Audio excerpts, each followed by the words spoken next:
ഇനി ഞാൻ നീയപ്പോഴായിരുന്നു വൈകിട്ടോ അണ്ണൻ ഇങ്ങോട്ട് നിന്ന് പുറകെ ഒരു ഓട്ടോ വരുന്നുണ്ട്. ആ ഓട്ടോ വരുന്നുണ്ട്. ആരുടെ ഓട്ടോ? കണ്ണൂരാൻ്റെ. നീ ഇങ്ങോട്ട് വന്നപ്പോൾ ഒരു ഓട്ടോ ക്രോസ് കിടക്കുന്നതാണ്. വെട്ടം അടിച്ച് കണ്ണിലോട്ട് ഇട്ടേക്കുമായിരുന്നു. ശ്രദ്ധിച്ചില്ലായിരുന്നു. ഞാൻ പെട്ടെന്ന് കയറി ഇങ്ങ് പോരുകയും ചെയ്തു. കുഞ്ഞു കിടന്ന് കരഞ്ഞുകൊണ്ട്. എന്ത് വരുന്നു? നീ അല്ലായിരുന്നോ വന്നേ? ആ ഞാനാ വന്നേ. കണ്ണൂരാൻ്റെ ഓട്ടോയായിരുന്നു അവിടെ കിടക്കുന്നത്. പുള്ളിയുടെ ഓട്ടോയാണ് കിടക്കുന്നത് സാധാരണ. എന്നെ വന്ന് ഇടിക്കാൻ മുൻകണ്ടി എന്നെ ഇടിച്ചു. അതുകൊണ്ട് അതാണ് ബാക്കി സൗണ്ട് കേട്ടത്. സൗണ്ട് കേട്ടായിരുന്നു? ഞാൻ ബാക്കിലോട്ട് ഇങ്ങനെ റൈറ്റ് കയറിയപ്പോൾ സൗണ്ട് കേട്ടായിരുന്നു. അത് ശരി, സൗണ്ട് കേട്ടായിരുന്നു. എന്താ അമ്മേ?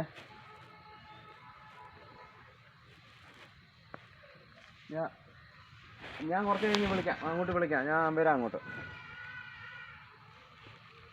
നീക്കാപ്പോ എവിടെ കിടക്കുന്നേ? ആ ശരി.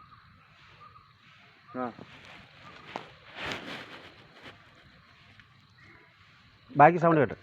പിന്നെ ഇങ്ങനെ കയറി മധുമാൻ്റെ പഠിക്കാൻ വന്നപ്പോൾ സൗണ്ട് ചെറുതായിട്ട് കേട്ടു. അന്നേരം ഞാൻ ആ പിള്ളേരെ വിളിച്ചായിരുന്നു. അക്കുനെ വിളിച്ചായിരുന്നു. ആരടാ? പിന്നെ അക്കുനെ ദേവർസനെയാന്ന് പറഞ്ഞിട്ട് വിളിച്ചു.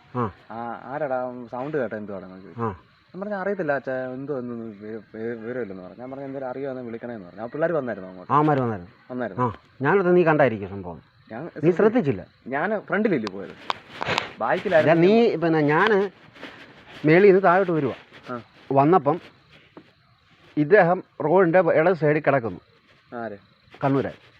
അണ്ണൻ കണ്ടോ ആ ഓട്ടോ? പിന്നെ ഞാൻ കണ്ടില്ല, എനിക്കറിയത്തില്ലേ, ഇന്ന് ഞാൻ കാണുന്ന ഓട്ടോ ഇല്ലേ. താഴോട്ട് ഇറങ്ങി വന്നപ്പോൾ കണ്ണൂരാൻ എന്നെ ലക്ഷ്യമാക്കിയോ എന്തോ റോഡിൻ്റെ ഇടത് സൈഡിൽ കിടക്കുന്നു. ഞാൻ അടുത്ത് വന്നപ്പോൾ ഈ പുള്ളി നേരെ നീ കണ്ട രീതിയിൽ ഓട്ടോ ക്രോസ് നടക്കുകയാണ്. ഞാൻ വലത്തോട്ട് എടുത്തപ്പോൾ അണ്ണൻ ഇടത്തോട്ട്, ഞാൻ ഓർക്കുകയും ചെയ്ത് ഞാൻ അണ്ണൻ ഇടത്തോട്ട് മാറി പോകുന്നു. എൻ്റെ പുറകെ വന്നിട്ട് തോട്ടത്തിപ്പടിക്ക് വെച്ച് എന്നെ ഇടിച്ചിട്ടു. നീ അപ്പോഴത്തേക്ക് കയറിപ്പോയി. നീ ശബ്ദം കേട്ടു? ഞാൻ ശബ്ദം കേട്ടായിരുന്നു ഇടിക്കുന്നത്. പിന്നെ വീടിനാന്ന് ഇടിക്കുന്ന നേരത്തിൽ നമ്മൾ ഫ്രണ്ടിലോട്ടില്ലേ ഓടിച്ചോണ്ട് പോകുന്നത്. പടവും സൗണ്ട് കേട്ടു. അപ്പോൾ അവിടെ കയറി നിർത്തിയിട്ട് ഇങ്ങനെ ഞാൻ അവിടെ റൈറ്റ് കയറിയില്ലായിരുന്നു. ഞാൻ ഫുള്ളിങ് കയറി പോകുന്നു. ഇങ്ങനെ മധുമാൻ്റെ ഇപ്പുറത്ത് മാറ്റി നിർത്തിയിട്ടാണ് ഞാൻ ചോദിച്ചത്, എടാ ഇനി ഞാൻ വിട്ടിട്ട് തിരിക്കാൻ പറ്റത്തില്ല, വണ്ടി എന്തോന്ന് നോക്കിയിട്ടൊന്ന് വിളിക്കണമെന്ന് പറഞ്ഞു. സൗണ്ട് കേട്ടു. ഇനിയും എൻ്റെ വണ്ടി വന്ന് തട്ടിയതാണോന്ന് ചോദിക്കാം. അന്നേരം അത്ര നല്ല ഗ്യാപ്പില്ല. ഞാൻ ഇറങ്ങി നോക്കി ബാക്ക് സൈഡ് വല്ലതും വന്ന് തട്ടിയോ ഒന്നും സൗണ്ട് ഇതൊന്നും കേട്ടില്ല. നിന്റെ വണ്ടിയല്ലേ? എൻ്റെ വണ്ടി ഇതിലെ. ഞാൻ നോക്കി ഇതിലൊന്നും വന്ന് ഇടിച്ചായിട്ടൊന്നും കാണുന്നില്ല. ഞാൻ പിന്നെ ചോദിച്ചടാ എന്തുവാടാ? എൻ്റെ വണ്ടിയല്ല കയറി ഇടിച്ച്. ഞാൻ തിരിക്കുന്ന കണ്ടായിരുന്നു. പുറകെ ഓട്ടോ വരുന്ന കണ്ടായിരുന്നു. പുറകെ 2 വണ്ടി വരുന്ന കണ്ടായിരുന്നു. പിന്നെ അല്ല, പുറകെ സ്കൂട്ടർ വരുന്ന കണ്ടു. ഈ ഓട്ടോ ഇങ്ങനെ കിടക്കുമല്ലായിരുന്നു. ഓട്ടോ ക്രോസ് കിടക്കുമായിരുന്നു. അപ്പം ഞാൻ അതിനല്ല റൈറ്റ് കൂടെ കയറി വന്നേ. ഓട്ടോ ക്രോസ് അല്ലേ കിടന്നു? ക്രോസ് കിടക്കുമായിരുന്നു. അതായത് ഇവന്റെ വണ്ടിയാന്ന് പറഞ്ഞാൽ എന്നും കിടക്കുന്ന വണ്ടിയല്ലേ? ഇത് എന്തുവാ മറ്റേ ഈ അശോകനൊക്കെ ഒരു മാടക്കടയിൽ അങ്ങോട്ട് കയറ്റി ക്രോസ് ഇട്ടത്. അതിനാ ഞാൻ റൈറ്റ് കയറി വന്നു. എന്നെ അന്നേരം കൈ കാണിക്കുകയും ചെയ്തു കയറിപ്പോന്ന് പറഞ്ഞു. ആരങ്ങനോ? ഇങ്ങനെ അല്ല, ഓട്ടോക്കകത്തിരുന്നേ പുള്ളി. വണ്ടി വെട്ടം റൈറ്റ് അടിച്ച് തന്നേക്കുമായിരുന്നു. ഞാൻ ഡിമ്മടിച്ച് കൊടുത്തിട്ടും റൈറ്റ് അടിച്ച് തന്നിട്ട് കയറിപ്പോന്നു. എന്നിട്ട് ഞാനിങ്ങനെ റൈറ്റിൽ കൂടെ കയറി വന്നപ്പോൾ അണ്ണൻ അവിടെ ഞാൻ ഓർത്തിന് വണ്ടി ഞാൻ പോന്നിട്ട് കയറിപ്പോകാനായിരിക്കും നിൽക്കുന്നതെന്ന്. ഞാനിങ്ങനെ കയറി നേരെ പോന്നു. കയറി ഇടിച്ചു. എന്നെ കയറി ഇടിച്ചു. നീ അപ്പോഴത്തേക്ക് വിട്ടുപോയി. ഞാൻ റൈറ്റ് കയറി ഞാൻ അന്നേരം ഓർത്ത് നീ തന്നെ ആണല്ലോ. പടവുന്നൊരു സൗണ്ട് കേട്ടു. അന്നേരം പിന്നെ അവന്മാരെ വിളിച്ച് പറഞ്ഞില്ല. കേസായി. ആണോ?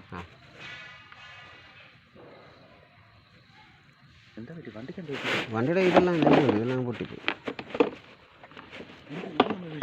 വിഷയം പറയാൻ അതിന് യാതൊരു ഇതുമില്ല. അവൻ ചെറിയ ഗുണ്ടായിസും ശരിയായി. നേരത്തെ കൊണ്ടായിരുന്നല്ലോ, അറിഞ്ഞായിരുന്നു. കഴിഞ്ഞ വർഷം 2019. എന്ത് പറ്റി അറിയില്ലേ?